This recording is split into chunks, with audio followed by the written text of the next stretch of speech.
You wanted to see more comparison videos here with Thomas and Autogefühl? Here it is, BMW iX versus BMW X5, and also the question, electric or petrol? The powerful versions here, the X550 versus the M50i. These are the comparable power versions with that V8 under the hood, and of course this electric performance. This will be so interesting, I can promise you. Let's go directly with the exterior. With the iX here, with this mono kidney, I would say, high and wide. Then here not with the split, and it has this automatically repairing function that when you have slight scratches, it repairs itself in harsh sunlight or with a hairdryer. This is no joke indeed. And then horizontally put lamps in the front. You can also get the BMW laser light. You can see it here with the blue accentuations and a strong lower part here as well, but the more closed look and a little bit lower for the overall experience. And here the X5, you can see a more traditional kidney here, double kidney in the front. With the M50i, you also have everything. You can actually get here with the shadow line, everything blacked out, so a more sinister look. Tanzanite blue is the color here, a nice and very elegant dark blue color. These here are also the laser lights. It's an option, you can also equip it with here. And the more traditional daytime running light. Strong accentuations here in that M performance version in the lower part. So if you take one more comparing look here, the X5 here, more traditional styling. And I would say I do prefer that, especially because I so much more like that double kidney, whereas I'm not such a fan of that mono kidney. The iX does look more unique, and people look at, oh wow, what is that? It catches more attention, definitely. But just on the styling wise in the front, it's the X5 for me. What about you? Let's continue. Hey, that's a cool comparison shot here, is it? In the side profile. The iX 4.95 meters or 195 inches. The X5 almost the same length, 194 inches or 4.92 meters. And yeah, you know, these 2.5, 3 centimeters or an inch is the difference also in the wheelbase. Wheelbase slightly longer here in the iX, but not really a big difference. The X5, you can see, has the more upright building form. We have 21-inch wheels, comparable 21-inch here for both vehicles, here the X5, and definitely here the more classic conservative setup. I really like the X5 styling. It is bold, it is more angular actually. And when we move over to the iX, yeah, it gets X. Here we also have 21-inch wheels, so we can really compare the driving comfort definitely. And also here you can see then, it's just flatter, as flat as an X6 rather, and a rather sleek line here. And it's just more stretch and a little bit less angular overall. But definitely in length and wheelbase, both are very comparable. As for suspension, for both you can either get the normal adaptive suspension or opt it up with the air suspension. Since it's the M50i with the X5, we have the normal adaptive suspension there, and here with the air suspension. But they both come very close, these BMW suspension, I can already tell you so far. More details than soon in the driving part. This will be super interesting. Here at the rear, I still also prefer the X5 in a way because of the more traditional styling. Nice tail lamp design here with the LED as well. And I also prefer the X5 if we compare it to the X6, because this SUV coupe style is, yeah, sometimes doubtful as for design. Let's take it that way. Here in the lower part, AFAP alert, Autogefühl fake exhaust police, because the outer tip is, you know, just for beauty reasons. Then the rear one's on the inside with that V8 here. However, the iX from the rear design, I think it's also beautifully done here with that very slim stretch. So that's to me actually pretty cool as well. As for the top speed, the iX here in the X550 version is at 200 kilometers an hour or 125 miles an hour. You can go as fast as the X5. That is then 250 kilometers an hour or 155 miles an hour if you go for the M60 version of the iX, that is also available. Top speed wise, these would be then more comparable, you know, but power output wise and acceleration wise, these here are more comparable then. It's very interesting. And also price-wise, I can already tell you so far, the X5 as a base X5 starts lower at the price. But here, if you pick then the comparable power output versions, they exactly cost the same money, and they're both around 1 or 20,000 euros or dollars. That's very interesting, isn't it?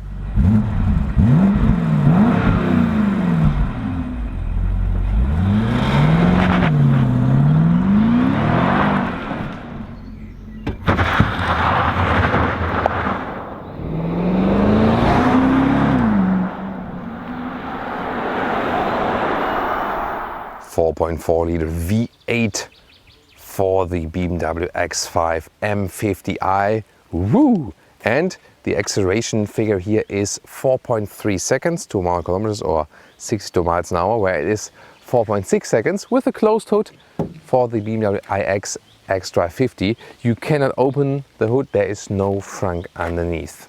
Yeah, that's the thing.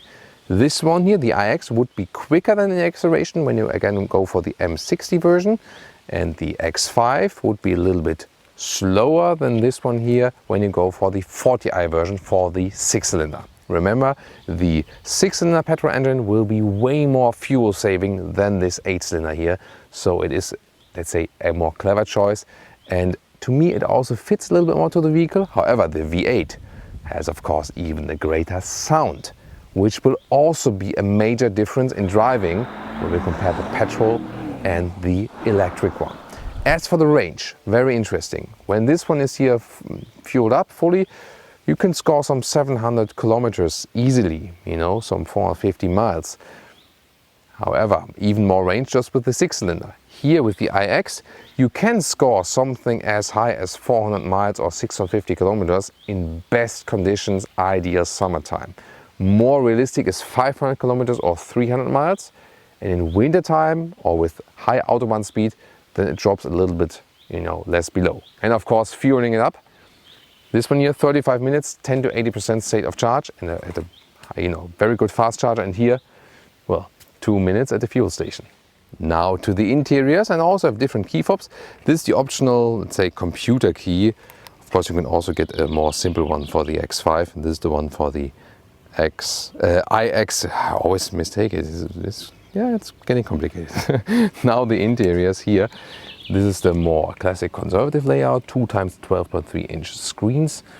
Also with a lot of real buttons here. Single button for everything at the steering wheel. Single button for the heated steering wheel, for example. So let's say more simplified, BMW OS 7 as well. And then there's this new, very futuristic lounge interior for the iX, and with more hashtag capacitive BS. And here this one curved screen layout, 12.3 inch on the left side, 14.9 on the right side, but it looks like it would be one screen. However, we've seen with the X7 facelift that the X5 probably will also soon get this layout with the BMW OS 8 operation system, and also this one screen curved layout. And then also the climate unit will change. Here at the X5, it's still manual at this point when we record the video. With the soon coming X5 facelift, it will also then be that the climate unit is in the screen. Let's take a detailed look. But I want to know from you, which basic layout would you prefer? This more futuristic lounge layout here with the iX, or the more classic BMW layout with the X5? Tell me in the comments. Now we're getting inside the X5 here with a classic door handle and an awesome door closing sound. I love that. That's what I prefer actually. And then getting inside. So here, this rather classic layout, good and comfortable seating position. These seats here, by the way, at the moment the animal skin equipment, but they're also available in SensorTech in different colors. And you want to go animal free, that's also what I would recommend. Steering wheel up and down, in and out, electric way, and it has this more round shape. This, however, the M steering wheel, where you have a thicker grip here in the top part. And with 189 or 6'2", still leaves a lot of headroom. There is a panoramic roof available, not with this very vehicle at this moment, but this one has the Alcantara ceiling. Yeah, more than 1,000 euros or dollars, or more than 1,000 euros. More than 1,000 euros or dollars extra price here for the Alcantara ceiling. Very expensive, but pretty beautiful. Interior overview here with the X5 with a more classic setup here. I think a nice integration of the screens here. By the way, pretty cool, the carbon fiber inserts, but they cost more than €1,000 or $1,000 extra. But at least then you have less high gloss piano lacquer for that. When we start the engine, by the way, we can see this one here still has the climate unit like this, and you also hear some of the V8. I do prefer as it is right here. Yeah, I'm just afraid that it does lose it, and we can expect that it does lose it like the X7. Then the AC unit also goes into that one here with the facelift and so on. So I prefer the more conservative user interface. I can say it that way. Here in the lower part, by the way, you can slide this one open. Then you have inductive charging pad. You can use it also for this computer key. Then it does charge. Adaptive cup holders here. To me, they're also a little bit better than in the iX. And then yes, a real shifting lever. This one here for the sports shifting mode, pretty cool. And the control lever here with a classic setup. You can control it while driving, for example. To me, that's the better solution. Now let's take a quick look at the screens. At this moment, BMW OS 7, and I think that's the easiest solution. Look at that. On the left side, you have all the menus you need possibly, and everything has a good overview. And I don't really need much more. And this one is equipped with the optional Harman Kardon sound system, which has a great, very true 3D surround sound. Yeah, I just love that. And the digital instruments, you cannot change too much in there. Here, right side the RPMs, left side the speed. Head-up display, nothing special, but always nice to have. Rear seating here of the X5. You can see the classic setup. Not too much space, although it's a long car, you can already see that. Get inside, how's the seating position and headroom and so on. So it is sufficient here in leg room, no problem. And here also headroom, no problem. It's actually very comfortable. You can easily house 4 adults.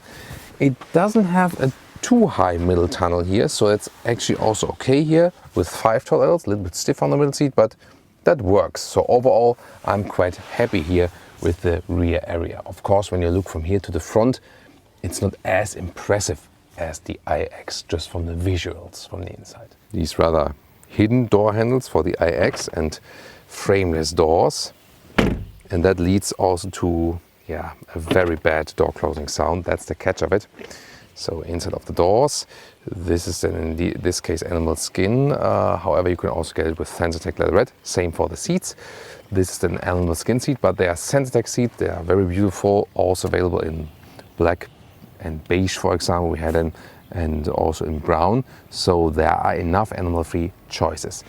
Definitely this different lounge interior setup. Getting in, it's a little bit lower, that whole vehicle, and headroom is also plenty, no problem at all.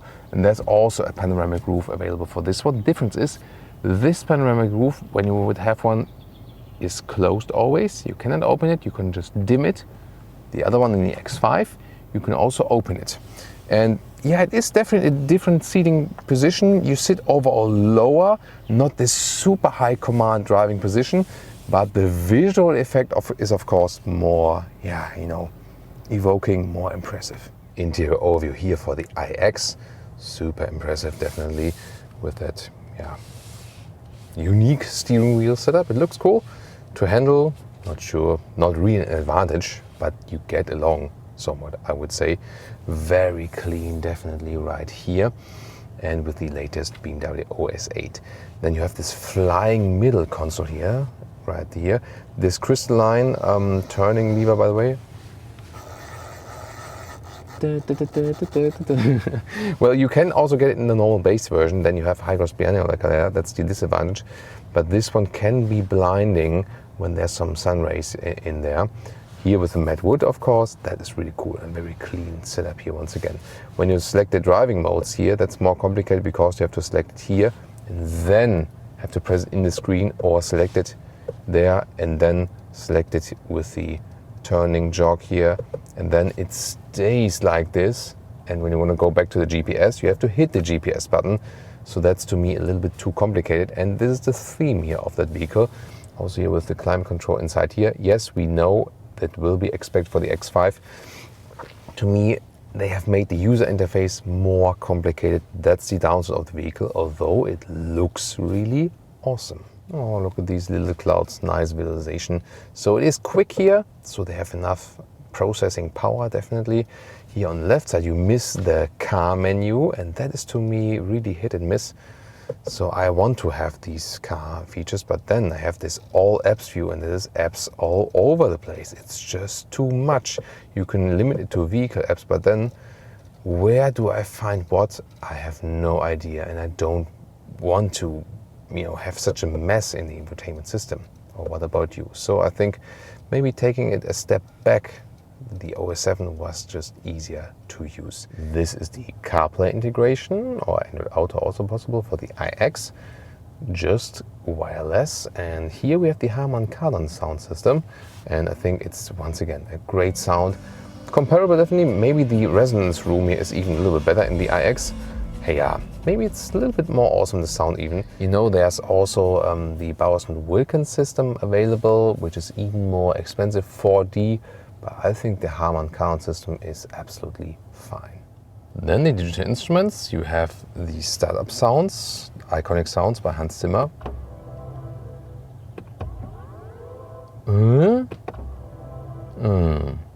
Are they really necessary? Not sure. These here, you cannot turn them off. You can just turn off the sounds of the driving experience. That can be turned off, but not the startup sound. Here you can also change the contents and also the whole layout of the thing.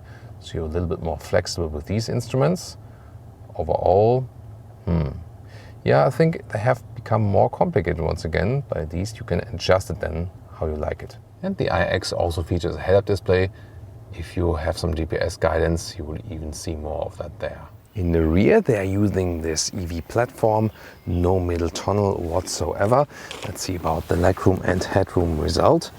Right here, this is a little bit more legroom even. Really using this platform as well, so that's actually quite cool. But this is actually, the thing we have a little bit more in wheelbase, a little bit more there, like this, couple of centimeters. So that's actually well done. Headroom-wise, also no problem at all.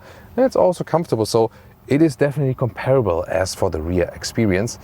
Here you feel a little bit more spacious, especially when you move to the middle seat.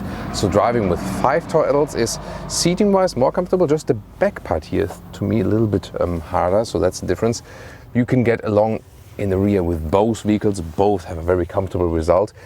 Of course, here, more cozy open space experience. Now the trunk comparison, they open quite differently. Here the iX, one hatch, and the X5 has this split hatch. And the cool thing is, it has some more character, I think, because you can have this picnic function in here of that lower area and just enjoy yourself or each other. So I think it's a cool solution, definitely. I mean, maybe it's not always the most practical thing, but I just find it cool, What about the figures? 500 liters here, 100 liters more than in the iX for the X5, a meter in length, easily a meter or 40 inches in width, a little bit more even.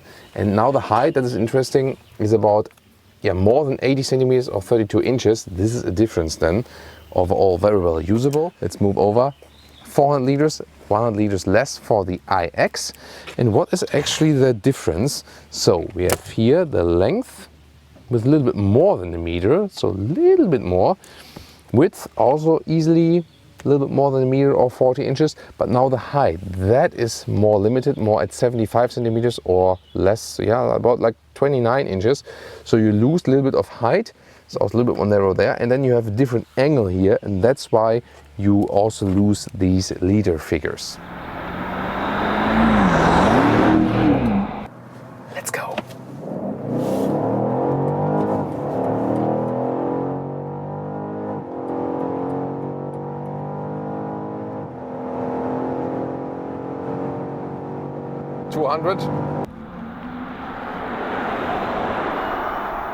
To the German Autobahn, let's go.